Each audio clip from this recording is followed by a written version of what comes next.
Right. ఇక BJP నుంచి why Malakondaiah గారు జాయిన్ అయ్యారు. నమస్తే అండి, వెల్కమ్ డిబేట్. ముందుగా వెంకటేశ్వరరావు గారు, మీరు చెప్పండి, ఇప్పుడు ఏంటి గత 5 ఏళ్లు రాజధాని నిర్మాణ పనులను వైసీపీ పక్కన పెట్టేసింది కాబట్టి ఏంటి అసలు 2015లో రాజధాని నిర్మాణానికి శంకుస్థాపన జరిగినా కూడా పనులు ఎందుకు ముందుకు వెళ్ళలేదంటారు? దీనికి ఏం చెప్తారు?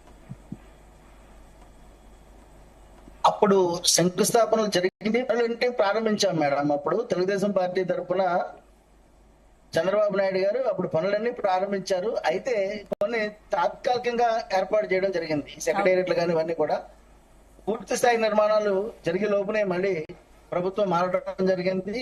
ప్రభుత్వం మారిన వెంటనే అమరావతి ఇంకా ఏమీ లేదు అని చెప్పేసి, అలాగే అమరావతి ఒక శ్మశానం అని చెప్పి జగన్ రెడ్డి గారు అమరావతిని పక్కన పెట్టి 3 రాజధానుల ప్రతిపాదనలు తీసుకొచ్చి కొంచెం విధ్వంసకరంగా ఆయన చేయడం జరిగింది.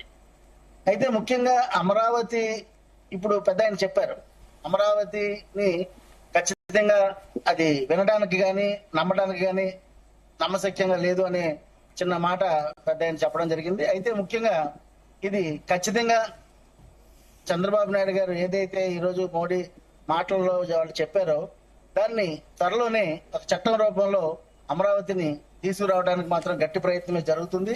ఖచ్చితంగా అది జరిగి తీరుతుంది. అలాగే 2,217 కిలోమీటర్ల చదరపు కిలోమీటర్ల విస్తీర్ణంలో అమరావతి రూపుదిద్దుపోతుంది. ఈ రోజు అక్కడ ఏదైతే ప్రారంభించారో అన్ని కూడా పోసగుట్టినట్టు వివరంగా చూపించడం కానీ చెప్పడం కానీ జరిగింది. ఎందుకంటే జగన్ రెడ్డి గారి పాలనలో సుమారు 130 పరిశ్రమలు, 2 లక్షల కోట్ల విలువైన పరిశ్రమలు వెనక్కి వెళ్ళిపోవడం జరిగింది. ఈ రోజు అభివృద్ధి అంటే మీరు ఉదాహరణకి చిన్న విషయం చూడండి. ఈ రోజు గత 4 సంవత్సరాలు, 1 సంవత్సరం క్రితం విజయవాడ వస్తే ఏ విధంగా ఉండేదో అంధకారంగా, ఈ రోజు చూడండి పచ్చటి మొక్కలతో విజయవాడ వెళుతుంటేనే ఆహ్లాదకరమైన వాతావరణం కనబడుతుంది. మీకు అదే చంద్రబాబు నాయుడు గారి విజనరీ. అలాగే గ్రీనరీ అంటే ఆయనకి చాలా ఇష్టం. రేపు అమరావతి కాదు, మామూలుగా కూడా ఆయన ఎక్కడున్నా గ్రీనరీని ప్రధానంగా తీసుకుని ముందుకు వెళ్తారు. అలాగే ఐటీ కానీ లేకపోతే ఈ రోజు ఆర్టిఫిషియల్ ఇంటెలిజెన్స్ డెవలప్మెంట్ లో కానీ ఆయన మంచి చొరవ తీసుకుని మన రాష్ట్రాన్ని ముందుకు తీసుకెళ్ళని చెప్పేసి ఈ సందర్భంగా తెలియజేస్తున్నాను. అంటే ఏంటి ఇప్పుడు 3 ఏళ్ళ రాజధాని విషయంలో ఏపీ సరైన దారిలోనే వెళ్తుంది అనుకోవచ్చు? వెంకటేశ్వర, రాజధాని విషయంలో ఏపీ సరైన దారిలోనే వెళ్తుంది అనుకుంటారు? ఖచ్చితంగా సరైన దారిలో వెళ్తుంది మ్యామ్. ఏదైతే మేము అనుకున్నామో అది మోడీ గారు 3 సంవత్సరాలు అన్నట్టు 3 సంవత్సరాల్లో కాకపోయినా అన్ని కూడా జరుగుతాయి మేడం. అలాగే అన్ని రకాల ఇన్స్టిట్యూట్లు కానీ అన్ని వస్తాయి. అలాగే సోలార్ సిస్టమ్ ని డెవలప్ చేయడానికి మాత్రం చంద్రబాబు నాయుడు గారు కృతనిశ్చితతో ఉన్నారు. రాజధాని ఖచ్చితంగా ఇంప్రూవ్ అవుతుంది. రాజధానిని ఇప్పుడు మీరు ఇందాక టీవీలో చూసినంత అందంగా ఇప్పుడు 2-3 సంవత్సరాల్లో అవ్వకపోవచ్చు, కానీ ఖచ్చితంగా ఫ్యూచర్ లో ఇంతకంటే మంచిగా ఇప్పుడైతే ఏదైతే ఇందాక విజిలైడ్ లో చూపించారో అంతకంటే అందంగా అమరావతిని తీర్చిదిద్దడంలో అతిశయ శక్తి లేదు. ఖచ్చితంగా చేస్తారు, చేసి చూపిస్తారు. పవన్ కళ్యాణ్ గారు, అలాగే మోడీ, అలాగే చంద్రబాబు నాయుడు గారు ముగ్గురు కలిసి కూటమి ప్రభుత్వంలో మంచిగా చేస్తారని చెప్పేసి ప్రజలందరికీ నమ్మకం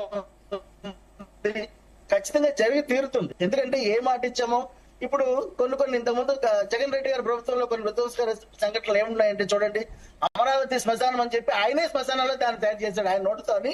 ఈవేళ చంద్రబాబు నాయుడు గారు ప్రభుత్వం ఏర్పాటు చేయగానే 200 నుంచి 300 ప్రొక్లైన్లు పెట్టి ఆ స్థలం అంతా కూడా క్లీన్ చేయాల్సిన పరిస్థితి దాపురించింది.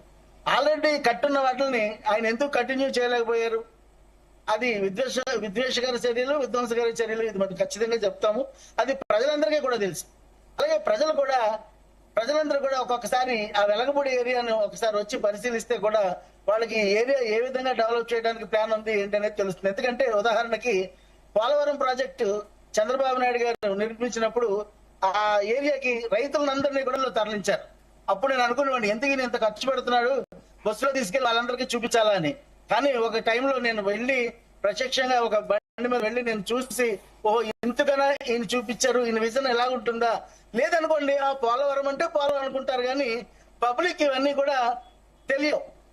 మనకి ఏదైతే డైరెక్ట్ గా లైవ్ లో చూస్తామో అదే అనుకుంటాం, కానీ ఉన్న విషయాలు తెలియవు. సో చంద్రబాబు నాయుడు గారు అమరావతి విషయంలో కృతజ్ఞతతో ఉన్నారు. ఖచ్చితంగా అనుకున్న టైంకి కాకపోయినా 1 సంవత్సరం లేట్ అయినా పూర్తి చేస్తారనే నమ్మకం ప్రజల్లో ఉంది, మాకైతే ఖచ్చితంగా ఉంది. రైట్. నాగార్జున గారు, ఇప్పుడు ఏపీ పునర్నిర్మాణానికి